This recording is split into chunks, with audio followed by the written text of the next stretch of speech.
নমস্কার দর্শক, সংবাদ আবির্ভাবের গুরুত্বপূর্ণ সংবাদে আপনাদের সকলকে স্বাগত। বাংলাদেশে যখন থেকেই শেখ হাসিনা একেবারে পদত্যাগপত্র দিয়ে ভারতবর্ষে চলে এসছেন, তারপরের থেকে কিন্তু অশান্তি কোনোভাবেই কমছে না।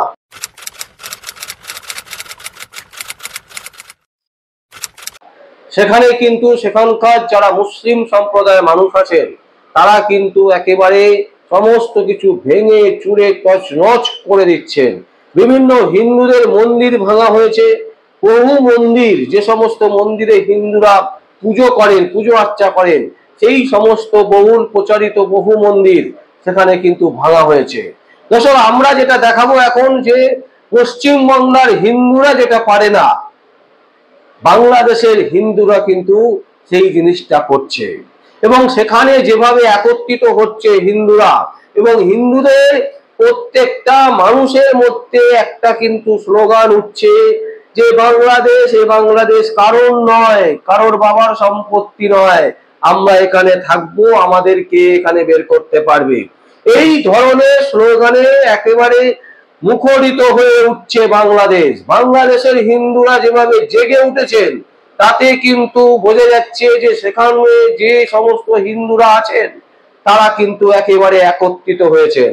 এবং এতটাই একত্রিত হয়েছেন, এতটাই তারা জোট বেঁধেছেন, সেইখানকার হিন্দুরা কিন্তু একত্রিত হয়ে হরিনাম কীর্তন যেমন গাইছেন, তার সাথে কিন্তু বিভিন্ন স্লোগানে বাংলাদেশে উত্তাল করে রেখেছেন বাংলাদেশের হিন্দুরা। আসুন দর্শক, আমরা বেশ কয়েকটা ক্লিপিং আপনাদের দেখাবো, যে ক্লিপিং গুলোতে আমরা দেখতে পাচ্ছি বাংলাদেশের উত্তাল পরিস্থিতি এবং সেখানকার হিন্দুরা যে একত্রিত হয়ে রাস্তায় নেমেছে, সেই দৃশ্য আপনাদের সামনে তুলে ধরবো। দেখুন দর্শক।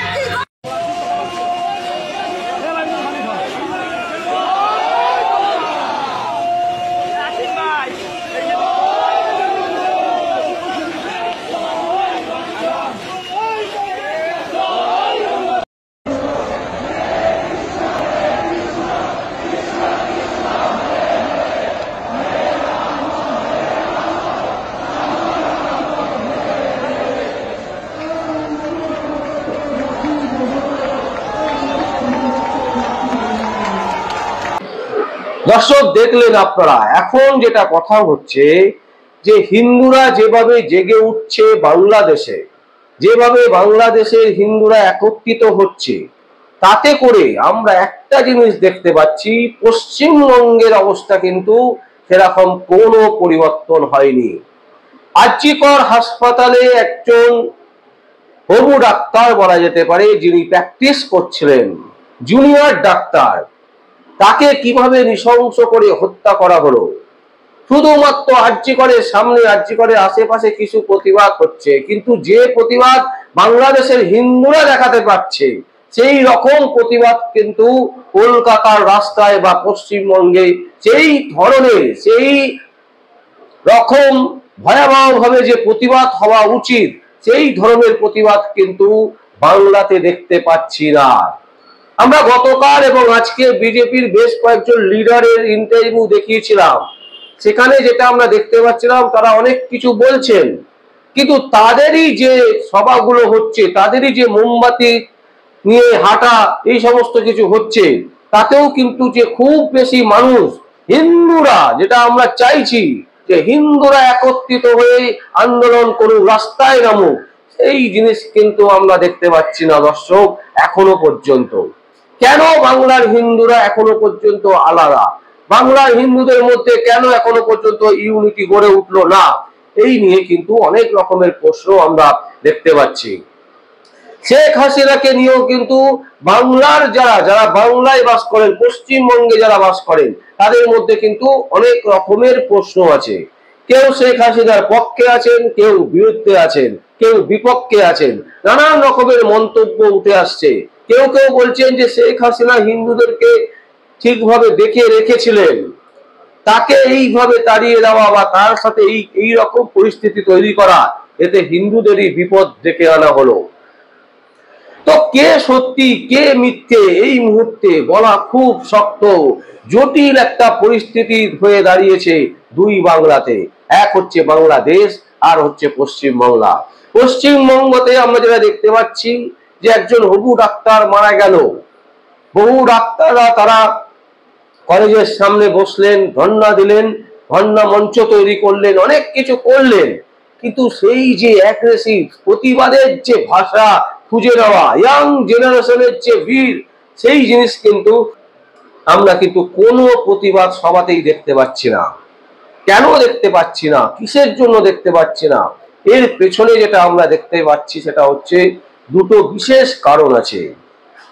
একটা কারণ হচ্ছে এই যে ডাক্তার, যিনি হবু ডাক্তার, যাকে মারা হয়েছে, যাকে মেরে ফেলা হয়েছে, তড়িঘড়ি পুলিশ যেভাবে পুরো বিষয়টাকে ম্যানেজ করে নিয়েছেন, তাতে সাধারণ মানুষের মধ্যে একটা প্রতিক্রিয়া তৈরি হয়েছে যে মমতা ব্যানার্জি তো বলেছেন সিবিআই তদন্ত হলে তার কোনো আপত্তি নেই, এবং এইটা যারা করেছে, যারা এই ধরনের ক্রিয়াকলাপ করেছে, যারা এই ধরনের জঘন্যতম কাজ করেছেন, তাদেরকে তিনি শাস্তি দিতে চান, তাদেরকে ফাঁসির দড়িতে তুলতে চান।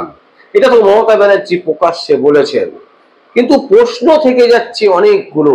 সেই প্রশ্নের উত্তর কি বাংলার মানুষরা যারা প্রতিবাদ করতে চাইছেন না, যাদের মধ্যে মনে হচ্ছে প্রতিবাদ করে কি হবে, প্রতিবাদ করে কিছু হয় না, প্রতিবাদ করে কোনো কিছু পাওয়া যায় না, তাদের যে ভ্রান্ত ধারণা, সেই ধারণা কবে পরিবর্তন হবে? মমতা ব্যানার্জি বললেন আর সঙ্গে সঙ্গে তার একটা রূপান্তর তারা নিজেদের মধ্যে ভাবনা চিন্তা করে ভেবে নিলেন যে মমতা ব্যানার্জি যা বলছে ঠিক বলছেন। এর আগে মমতা ব্যানার্জি কতবার কত কথা বলেছেন, কোন কথাটা মমতা ব্যানার্জির মিলেছে এখনো পর্যন্ত বলতে পারবেন? হয়তো আপনাদের মধ্যে অনেকে আছেন, বলবেন যে আপনারা শুধু মমতা ব্যানার্জির বিরোধিতা করেন।